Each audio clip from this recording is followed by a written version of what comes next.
Hello दोस्तों, triple के में आपका स्वागत है।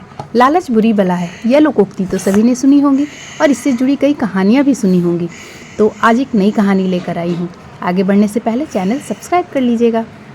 एक आदमी बहुत ही लालची था। उसने सुन रखा था कि अगर संतों की सेवा करे तो बहुत ज़्यादा धन प्राप्त होता है। यह सोचकर उसने साधु संतों की सेवा करनी प्रारंभ कर दी। एक बार उसके घर एक बड़े ही चमत्कारी संत आए। उन्होंने उसकी सेवा से प्रसन्न होकर उसे 4 दिए दिए और कहा, इनमें से एक दिया जला लेना और पूर्व दिशा की ओर चले जाना।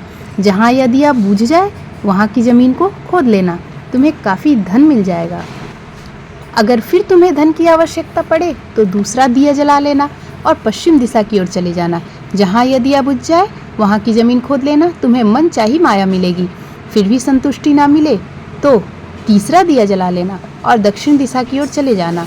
उसी प्रकार दिया बुझने पर जब तुम वहाँ की ज़मीन खोदोगे तो तुम्हें बेहिसाब धन मिलेगा। तब तुम्हारे पास केवल एक दिया बच जाएगा और एक ही दिशा रह जाएगी। तुम्हें यह दिया नहीं जलाना है और ना ही इसे उत्तर दिशा की ओर ले जाना है। यह कहकर संत चले गए। लालची आदमी उसी वक्त पहला दिया जलाकर पूरब दिशा की ओर चला गया। दूर जंगल में जाकर दिया बुझ गया। उस आदमी ने उस जगह को खोदा तो उसे पैसों से भरी एक गागर मिली। वो बहुत खुश हुआ।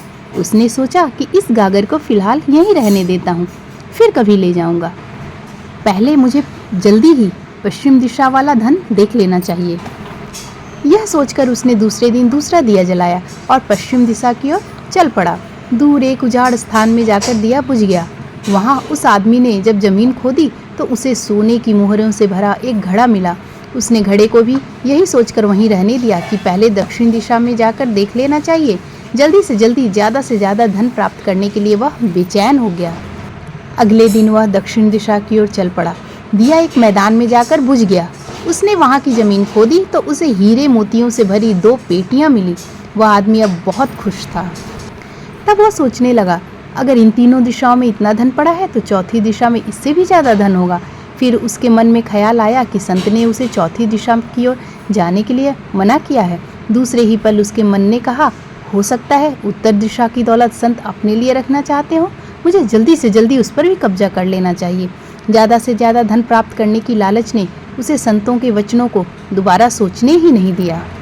अगले दिन उसने चौथा दिया जलाया और जल्दी जल्दी उत्तर दिशा की ओर चल पड़ा। दूर आगे एक महल के पास जाकर दिया बुझ गया। महल का दरवाज़ा बंद था। उसने दरवाजे को धकेला तो दरवाज़ा खुल गया। वह बहुत खुश हुआ। उसने मन ही मन में सोचा कि यह महल उसके लिए ही है। अब वह तीनों दिशाओं की दौलत को भी यहीं लाकर रखेगा और ऐश करेगा। वह आदमी महल के एक एक कमरे में गया। कोई कमरा हीरे मोतियों से भरा हुआ था, किसी कमरे में सोने के आभूषण भरे थे, इसी प्रकार अन्य कमरे भी अथाह धन से भरे हुए थे।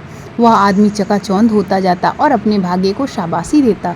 वह जरा और आगे बढ़ा तो उसे एक कमरे में चक्की चलने की आवाज़ सुनाई दी। वह उस कमरे में दाखिल हुआ तो उसने देखा कि एक बूढ़ा आदमी चक्की चला रहा है। लालची आदमी ने बूढ़े से कहा कि तू यहाँ कैसे पहुँचा? बूढ़े ने कहा, ऐसा कर, यह जरा चक्की चला, मैं सांस लेकर तुझे बताता हूँ। लालची आदमी ने चक्की चलानी प्रारंभ कर दी।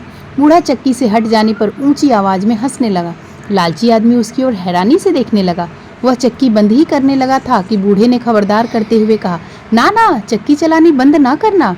फिर बूढ़े ने कहा, यह महल अब तेरा है, परंतु यह उतनी देर तक ही खड़ा रहेगा जितनी देर तक तू चक्की चलाता रहेगा। अगर चक्की चलनी बंद हो गई तो महल गिर जाएगा और तू भी इसके नीचे दबकर मर जाएगा। कुछ समय रुककर बूढ़ा फिर कहने लगा, मैंने भी तेरी तरह ही लालच करके संतों की बात नहीं मानी थी और मेरी सारी जवानी इस चक्की को चलाते हुए बीत गई। वह लालची आदमी बूढ़े की बात सुनकर रोने लगा। फिर कहने लगा, अब मेरा इस चक्की से छुटकारा कैसे होगा? बूढ़े ने कहा, जब तक मेरे और तेरे जैसा कोई आदमी लालच में अंधा होकर यहाँ नहीं आएगा तब तक तू इस चक्की से छुटकारा नहीं पा सकेगा। तब उस लालची आदमी ने बूढ़े से आखिरी सवाल पूछा, तू अब बाहर जाकर क्या करेगा? बूढ़े ने कहा, मैं सब लोगों से कहूँगा, लालच बुरी बला है। तो दोस्तों, आपको यह कहानी पसंद आई हो तो कमेंट में ज़रूर लिखिएगा, लालच बुरी बला है। वीडियो को लाइक और शेयर कीजिएगा, चैनल को सब्सक्राइब जरूर कीजिएगा। धन्यवाद।